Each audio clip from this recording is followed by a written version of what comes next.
Hello hi നമസ്കാരം. നമ്മുടെ കൂടെ ഇന്നൊരു ഗസ്റ്റ് ഉണ്ട്. അതായത് അഞ്ചൽ മധു എന്നറിയപ്പെടുന്നത് അറിയാമല്ലോ എല്ലാവർക്കും പ്രിയപ്പെട്ട നമ്മുടെ കോമഡി സ്റ്റാർ സിംഗിലൂടെ ഫേമസ് ആയ ഒരു താരമാണ്. നമുക്ക് അദ്ദേഹത്തെ ഇന്ന് പരിചയപ്പെടാം. ഗസ്റ്റ് എന്ന് പറയുന്നത് ഒരിക്കലും സുഹൃത്ത് എന്ന് പറയുക, അല്ലെങ്കിൽ നമ്മുടെ ഒരു പങ്കാളി, അങ്ങനെ ഈ ഗസ്റ്റ് എന്ന് പറയുക, സെലിബ്രിറ്റി എന്ന് പറയുക, അല്ലെങ്കിൽ എന്നെ ആരാധകർ അങ്ങനൊന്നും പറഞ്ഞാൽ ഇഷ്ടമല്ല. ഒരു സ്നേഹിതൻ, നമുക്ക് ഇഷ്ടപ്പെട്ട ഒരു താരമായോണ്ട് നമ്മൾ ഗസ്റ്റ് എന്ന് പറയാം. പ്രേക്ഷകർക്കെല്ലാം താങ്കളുടെ ഒരു ഗസ്റ്റ് ആണല്ലോ. പിന്നെ എങ്ങനെയുണ്ട് കോമഡി സ്റ്റാർ സിംഗിലൂടെയാണ് താങ്കൾ വന്നത്, പ്രേക്ഷകർക്ക് ഹൃദയത്തിലേക്ക് കടന്നു വന്നത്? ഞാനിപ്പോ ഈ വീട്ടിലിരിക്കണെന്ന് വെച്ചാൽ ഒരു ഷോർട്ട് ഫിലിം വർക്ക് എന്താണ് ഫിലിപ്പിന്റെ ഒരു വർക്കാണ്. താങ്കൾ ഏത് താങ്കളുടെ ഗുരു ആരായിരുന്നു? ഈ സിനിമ ഫീൽഡ്, സിനിമാ ലോകത്തിൽ എനിക്ക് അങ്ങനെ ഒരു ഗുരു ഇല്ല. എന്റെ ഗുരു എന്ന് പറഞ്ഞാൽ എന്റെ അച്ഛനാണ്. അത് ശരി. കാരണം അച്ഛനും അമ്മയും, കാരണം അവര് ജനിപ്പിച്ചില്ലെങ്കിൽ ഞാൻ ഉണ്ടാവില്ലല്ലോ. അത് മാത്രമല്ല, അച്ഛൻ ഒരു കലാകാരനായിരുന്നു.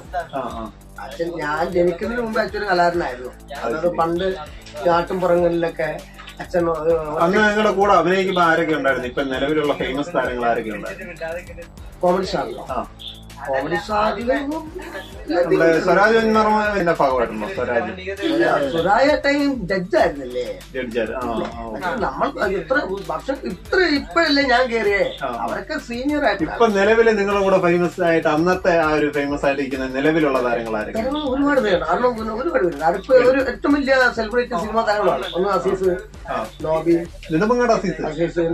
നോബി, പിന്നെ വിനോദിമാലി, പിന്നെ നെൽസൺ ചേട്ടൻ. നെൽസൺ എന്ന് പറഞ്ഞാല് എന്റെ ഗുരുനാഥൻ മരിച്ചു. എന്റെ ഗുരുനാഥനും പിന്നെ ചേട്ടൻ. അപ്പൊ നോബി, ശൂർനാട്, നെൽസന്റെ കൂടെ അഭിനയിച്ച ഒരു വ്യക്തിയാണ് താൻ. അപ്പൊ ഇപ്പൊ നിലവിലിപ്പോ കോമഡി പുതിയ ഫിലിമിലേക്കോ സിനിമയിലേക്കോ ഗസ്റ്റ് റോൾ വന്നിട്ടുണ്ടോ? അല്ല, ഒരു സിനിമ ചെയ്തു, കൂടെ പോകുന്ന സിനിമ അതിന്റെ ഡബിങ് കഴിഞ്ഞില്ല. പിന്നെ അതുപോലെ തന്നെ എനിക്കൊരു പേജ് ഉണ്ട്, ഫേസ്ബുക്ക് പേജ്, കുഷാന്ത് ടി എന്ന് പറഞ്ഞ പേജ്. ആ പേജിന്റെ ഷൂട്ടിംഗ് ആണ് കൂടുതൽ നടക്കണേ. ആ ഷൂട്ടാണ് ഇപ്പൊ ഷൂട്ട് ഇപ്പം ഏകദേശം ഒരു 8-9 മണിയാകുമ്പോ അത് കഴിയും. അത് ഇപ്പൊ ഒരു ഗുണ്ടവാസം എന്ന് പറഞ്ഞ സംഭവം ചെയ്യാൻ മൊട്ട അടിക്കണമെന്ന് പറഞ്ഞു. ഞാൻ പറഞ്ഞൊരു കലയെന്ന് പറഞ്ഞത് അത് ഷോർട്ട് ഫിലിം ആയിക്കോട്ടെ, സിനിമ ആയിക്കോട്ടെ, സീരിയലായിക്കോട്ടെ, ഒരു ആർട്ടിസ്റ്റ് എങ്ങനെയാകണം എന്ന് തീരുമാനിക്കുന്ന ഡയറക്ടറും അതിന്റെ തിരക്കഥാകൃത്തുമാണ്. അവര് പറയും പോലെ ചെയ്യുക എന്നുള്ളത് പറയുന്ന കഥാപാത്രം അത്രേ ഉള്ളൂ. നമ്മുടെ ബോഡി വെച്ച് എന്ത് ചെയ്യാൻ പറ്റുമോ അത് ചെയ്യും. കൊള്ളത്തില്ലെങ്കിൽ വേണ്ട, കൊള്ളം അത്രേ ഉള്ളൂ. കൂട്ടുകാരൊക്കെ വിളിക്കാറുണ്ടോ?